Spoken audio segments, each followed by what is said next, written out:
What's up, viewers? It's Dayvon and welcome to Real News Network, where we keep it real for you and all of our viewers. And this is our current events for the day. So apparently, I guess Dennis Rodman's trips to North Korea wasn't as beneficial as we thought, because North Korea just threatened to nuke us. Yes, this past week, North Korea stated that they are bound to nuke us due to the UN sanctions that's going down, which is going to limit their nuclear testing. What they said with Washington is going to engulf in flames. Bruh, it's getting real out here. Dennis was not playing basketball with Kim Jong-un enough. I don't know. Maybe you should have let him win a game or two. So, but let's hope we don't get involved in any nuclear warfare. Let's cross our fingers on that. And also, the search for the next pope. It's been a week since the last pope stepped down, and there are many nominees for the next pope. There's no rush of naming the next one either, so it's going to be a while till we see that white flame come up from the Vatican Church and we find out our next pope, so be on the lookout. And for Georgia State students, this has been a rumor for the past couple weeks. Ladies and gentlemen, the Kendrick Lamar concert is not canceled. It is going down. It is still scheduled. I know. I've got my sources. It's still going down, so don't worry. That $10 ticket you paid for and that $20 guest ticket you paid for, it's worth it. Don't worry. He's coming. So, without further ado, I'm going to kick it over to my boy Brandon J and his special guest for the second week in a row, Zip Kennedy, on M3, where music matters most.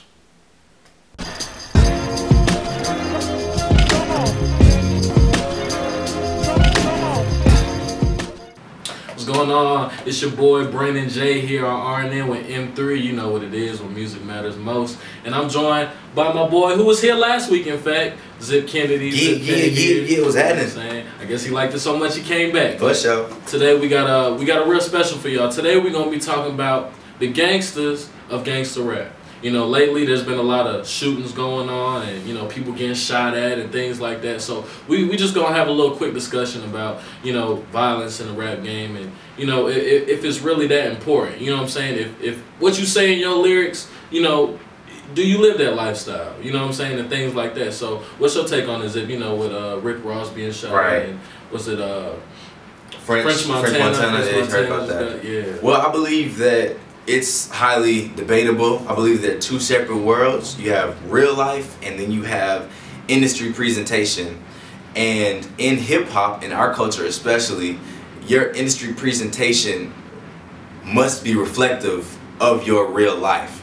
So if you're spitting and talking about this that's going on, that you're doing this and doing that, is it responsible for you to be ready for repercussions? Right. If you're talking about you know what I'm saying, your dope business and gang banging and doing this and shooting him and her, is it your responsibility to, you know what I mean, kind of back up your words or be prepared when someone comes and tries you? Or are you only doing your job? Hip hop is a business, one of the top highest grossing business in music industry right now, and should we as a culture and community just learn how to separate what's fiction and what's for show between what's actually going on in the streets? It's a highly debatable topic. Right. Yeah, I mean, and the big thing is, like, the industry will create people, you know, mold people to look a certain way because that's what makes you marketable. You know, if they put you out there and that's what makes you marketable, they know that's what people will listen to. But it's one thing to say that's what you do and, you know, actually be that and live that lifestyle. Because, I mean, it's cool if you putting out music, you know, like that, and, you know, you got, you know, dudes that trap and kill whatever bumping it because they can relate to it and ride to it. But if you're really not doing that, then, you know what I'm saying, don't flex like that's what you do. Because the minute somebody who comes at you for your money or whatever you got because they do live that lifestyle, you know what I'm saying, and things really get down to the get down, it's like, then what you gonna do? You know what I'm saying? Everything you said going down the drain and you back to, you know, Timothy Wilsburn or whatever from the Burbs, or, you know what I'm saying, right, something like that. You know, so if really music is supposed to reflect, you know, what you feel. You know what I'm saying? What you feel from your soul, what you experience, things that you go through. That's what music is, you know? Whether it's talking about love, Right. whether it's talking about, you know what I'm saying, living a college lifestyle, whether it's talking about being broke and coming up. But if you're talking about shooting and killing and moving weight and all that stuff, if that's what you do, then do it. You know what I'm saying? If that's what you do, then be that. But if that's not what you do, then don't present yourself as that to people. Yeah. You know what I'm saying? It's important to know that in hip-hop music especially, you embody your persona. So the image that's being given off, whether it's you, the people around you, or your label, that's what the general public will equate to you as a person, as an individual, as a human being. So if you're going to be a thug rapper, a gangster rapper, and rap about certain topics, then when certain situations occur, you have to accept responsibility for, and just understand, you know, if I'm rapping about this, then I have to understand that people will test, you know what I'm saying, try to test me out. And it's kind of unfortunate because, like you said, music is an art, it's a craft, it's a form of expression. So I don't believe we've reached the point in society now to differentiate between the two.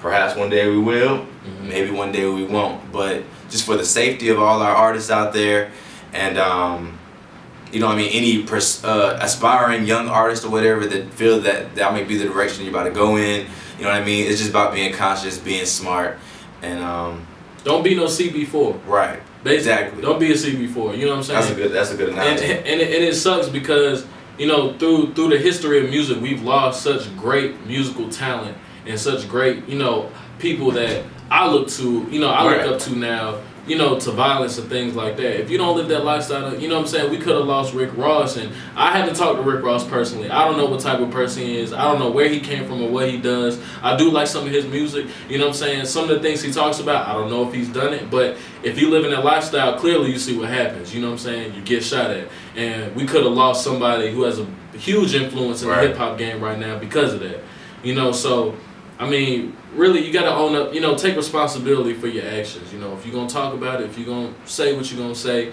then, you know what I'm saying, be about it. If not, then don't even bother in it. You know, don't step into a water if you can't swim. You know what I'm saying? It's crazy. So, you know, really just be big on that. But we also going to talk about, you know, moving on from this, you know, before we end our segment, we're going to talk about MTV and the hip-hop MCs of 2013. Now, they just dropped the list a few days ago, and they're releasing the top 3 tomorrow. And you can go on MTV and look at the list. We're going to have a huge discussion next week about it, you know, with a few of our other R&M fans, so be looking out for that. A huge discussion about just how we think the list played out, and you know, if we thought it was right, if it was where it should be, or, you know, if it's fine the way it was. We all know Kanye isn't happy with the way the list is. Kanye was going off on the list, and ASAP too, you know. Yeah, we have a lot to talk about on the next segment for next week. So go ahead and leave comments under the box right now. Better comment on it. You feel me? So you can go ahead and voice your opinion as to what you think the list should be. After that, go to MTV.com, review the hip-hop list, and tune in with us next week when we reveal our thoughts about the hip-hop list top MCs. And don't forget to follow us at RNN, you know what I'm saying? Don't forget to follow Zip Kennedy, Brandon J Music. Make sure y'all, you know, look us up, check out some of our music, you know, keep up to date, and, you know, show us some love and do your thing. We'll see you next week.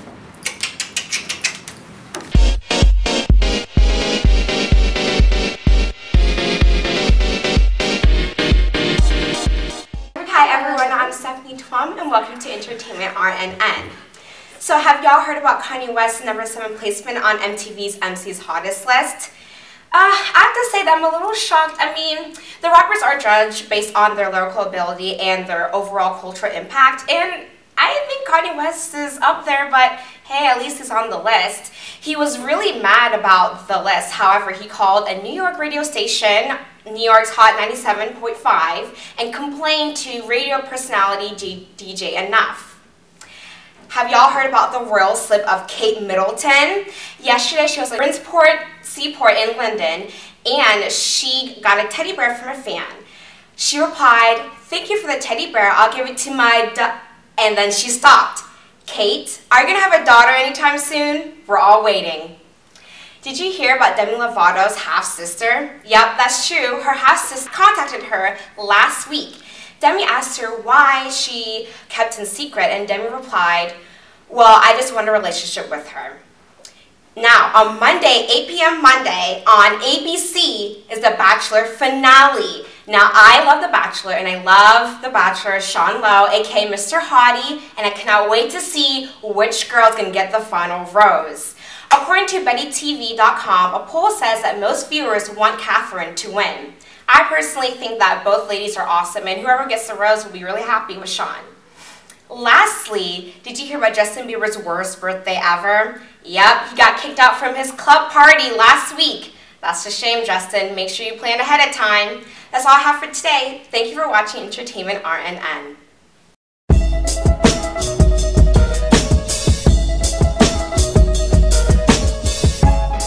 Hi guys, you tuned in to RNN. It's political issues, and as you can see, I'm combined with Let's Talk Sports. My boy Vontae, the Great, my boy D Twice the Swami, and Tiny Pants Andrew. You haven't seen him a lot, but you're probably gonna see him a lot more. Today we're combining because we're talking about Dennis Rodman being the ambassador to North Korea. That's shocking to say the least. And there's some background on that. The word. There's some background, man. Last couple weeks, there was an earthquake in North Korea. At least we thought there was an earthquake, and then we realized, oh shit, they're testing nuclear weapons in North Korea. And so, you know how past decade we've been all up in Iraq and Iran talking about weapons of mass destruction, and we're talking about Iran. But the only reason we in them countries is because of oil. You know what I'm saying? Ain't no oil in North Korea, and we ain't been doing shit about North Korea. So as we want to talk about that, I want to kick it over to, I guess we'll go with Drew first. Do you think that one of the best rebounders in the league of basketball can clean up this mess in North Korea, because they're getting towards nuclear weapons? What you think? You think Obama made a good choice? I'm not sure. I think that Dennis Rodman, as far as athletes go, is probably the one person who might be bold and crazy enough to take a trip to North Korea and try to bring peace to the country. But Dennis Rodman's view of reality is so skewed, and you can tell that by his comments he made on North Korea's dictator, saying that he was a good guy, saying that the media had misportrayed him, but at the same time, Dennis Rodman was leaving out the fact that North Korea is using nuclear weapons. He was basically trying to show some appreciation to a North Korea leader who deserves no appreciation whatsoever. I don't know if Dennis Rodman has the right mentality going into this. Vontae? Yeah, I'm pretty much, you know what I'm saying, I'm with Drew 100%. The worm, he's a nutcase, bro, you know what I'm saying? Like, honestly, so I don't know if he's the right guy for the job, honestly. Cause who's to say he's not gonna turn his back on us? Honestly, you know what I'm saying? You know, for real, you know, like he's liable to do anything. I would have sent over Shaq, you know what I'm saying? Everybody loves Shaq Fu, you know what I'm saying? That's a problem solver. Like, you know what I'm saying? For real. So, and I was gonna say another thing is North Korea issued new threats yesterday, so I don't think Rodman's doing. What's Dennis Rodman think now? Pretty much. Is that still your boy? Is that still your boy? He's kicking it out there. You know what I'm saying? He's going out there to see his homeboy. He's not like chopping it up about political like things we need to be chopping it up about. Well, I mean, I'm thinking Dennis Rodman. I'm kind of disagreeing with you guys, because I'm thinking Dennis Rodman is an eccentric dude, and so is Kim Jong-il, or however you say that guy's name. But so you don't think that? And this is an open question to anybody. You don't think that? You say he's crazy. I think both of them are crazy. You don't think? Yeah, they clearly have a bond. That's why they're homies. But what I'm saying is, you know what I'm saying?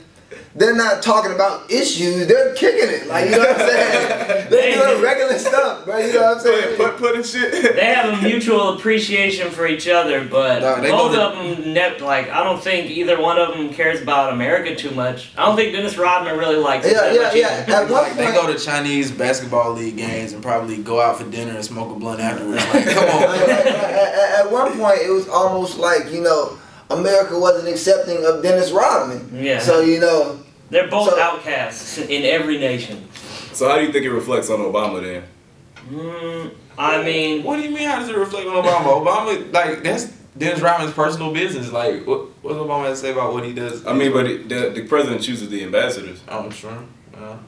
I think Dennis Rodman was, for a country like North Korea, I don't think you could have picked anybody more fitting than Dennis Rodman, but... Or less fitting. Yeah, he's like, he borders the line of completely appropriate and completely off the wall at the same time.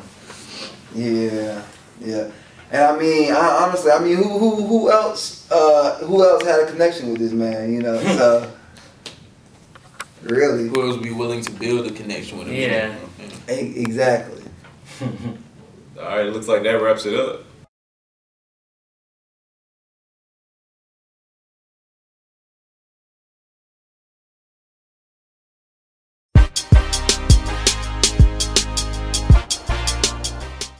All right, guys, we're gonna jump into Let's Talk Sports, and you guys are gonna play a game called Pretender or Contender.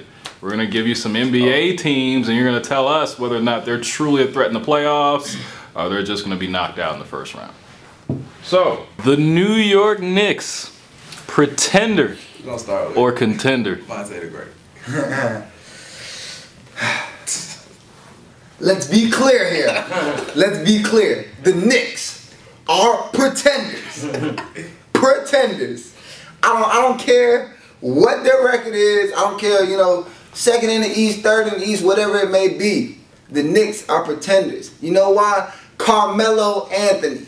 Great scorer. Excellent ball player. Not on the defensive end. Where is it?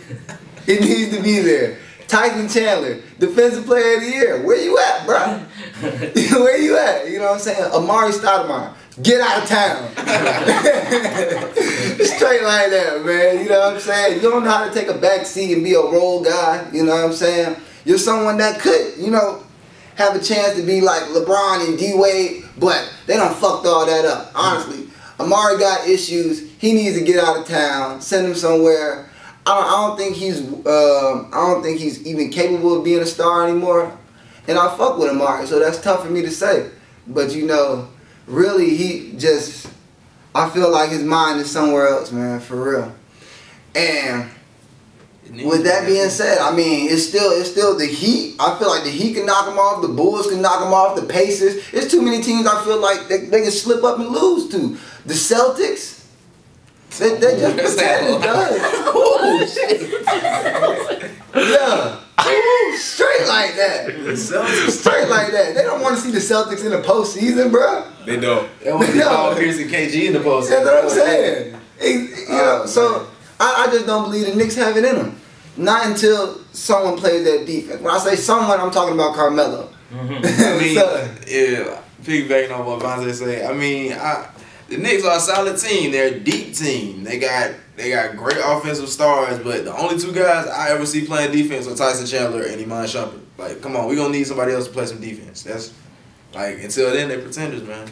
Shump, go to another team, dog. You, like, flourish, bro. Yeah. I see it in you, dog. You know what I'm saying? Honestly. Hey, man, cut that box off, too, bro. Shit ugly. The Knicks need Shumpert, bro. Shumpert don't need the Knicks, though. For real.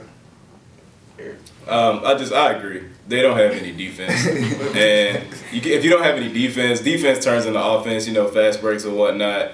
Melo, one of my favorite players, but at the same time, he's not one of my favorite players because he doesn't play defense. That's what I'm saying. Like Amari Stoudemire doesn't play defense either.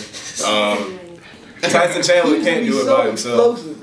It's ridiculous. This is such a sad situation with so much talent on the same team. But they're just not going to get it done. And stop letting JR shoot y'all out of games, too. That, too. I noticed that JR, they will let JR just shoot the three for no reason at the end of games, and he'll miss them. And he's getting back to old JR where he just doesn't give a fuck anymore. They need to calm JR down a little bit. Definitely. Yeah, speaking of, well, I think they're pretenders also. Speaking of J.R. Smith, JR and Carmelo are probably like two of the most clutch players in the league, but also two of the most overconfident players in the league, because once they cross half court, they really think that they can shoot anything and it'll go in. J.R. Smith probably shoots less than 40% from the field, and as far as depth and the for the post players, they really have no legitimate youth coming off the bench. They're loaded. Kenyon Martin. They're loaded. Kenyon Martin. They're loaded at guard. You have Jason Kidd, Raymond Felton, Iman Shumpert, J.R. Smith. Prigioni? Yeah. Pablo Prigioni? In the post, though, you really have nothing. Kurt Thomas, Marcus Camby, names that would have been relevant in 1998. But, yeah. And Tyson Chandler is no threat offensively whatsoever. I think his defense is pretty overrated, too. So they're just a team of all flash and no actual substance. Pretenders. The New York Knickerbockers are pretenders. Los Angeles Lakers. Pretenders or contenders? We're gonna start with my man Eric Cooper. I'm actually, and I hate to say this because I'm a low-key Celtics fan. I represent for the Hawks. I'm a low-key Celtics fan. But I actually think they're contenders. Because I actually think they can do it. And because, first of all, Golden State is giving it to them with the number of games that they're losing. I think they're going to make that 8th seed, and I think they're probably going to make an interesting series with the Thunder, who are going to be the 1st seed, obviously, because Tony Parker is out for the Spurs. So I'm basically looking for that Thunder-Lakers matchup in the playoffs because Golden State really gave it to them, I think. I think they're going to have enough momentum to get it done and get that 8th seed in the playoffs. Did you watch the game last night? I did not. Okay. Pretenders. The Los Angeles Lakers are pretenders. Capital P. Capital everything. Pretenders. It's just like somebody took a bunch of like random pieces and tried to put them together in a puzzle. Like they took puzzle pieces from different puzzles and tried to put them together. Fit. Yeah, and it just doesn't work. Like Dwight's down here in the paint and he's not playing nearly up to the Dwight Howard level of pass that we've seen. Like, he's not nearly 09 Dwight. I got Pau Gasol coming off the bench. Like, who's this Earl Clark guy? Like, I mean, Meta World Peace. I mean, Artest is Artest. He defends. That's about it. And he'll like throw up 10 threes a game and hit like 2. And you got Kobe, who's been trying to like, I guess, follow the Jordan path and become more of a facilitator in his later years. But it's like, I mean, he's good for 30 on any given night, so it's just like, that's Kobe. And Steve Nash, of course, all reliable, but he plays 0 defense at all. So. And his numbers are way down. Yeah. Way down this year. And like, they don't have any bench depth at all. I mean, Jody Meeks, he'll come on, and he's hit or miss, so. Alright, I'm just telling you, watch for that matchup. If they gonna get that 8th seed, I'm telling you. Nah, bro. They gonna even if I doubt they'll get the 8th seed. I mean, the Rockets have the weakest record for the rest of the season. The Jazz have the 6th weakest record for the rest of the season. I mean, if they catch anybody, it had to be the Warriors. And they actually play the Warriors 2 more times before the season's over, so you're going to have to see. Those are games to circle on your calendar. See, yeah, I'm going to say pretender just, off top, you know what I'm saying? I mean, I do think the Lakers may possibly get in. I actually thought the Jazz were going to be the team to drop out the playoff race. I do think the Lakers will get in, but you know what I'm saying, they're definitely going to get thrashed. Swept. I'm calling it a sweep. You know what the Lakers make the playoffs. I'm calling it a first round sweep. Kobe's going to die on the court, bro. He's not going to let it be sweep, bro. They're going to get one. They're going to get one. But I'm telling you, but they're not seeing the Clips. You know what I'm saying? They're not trying to see the Clippers. They're not trying to see the OKC. They're not trying to see the Nuggets. They're not trying to see. See, if they got the Nuggets, bro, they might have a chance, bro. You know what I'm saying? Just because they haven't been there, bro. Yeah. You know what I'm saying? Like I said, just because they haven't been there. But I don't think they're trying to see the Spurs without Tony Parker. I really don't.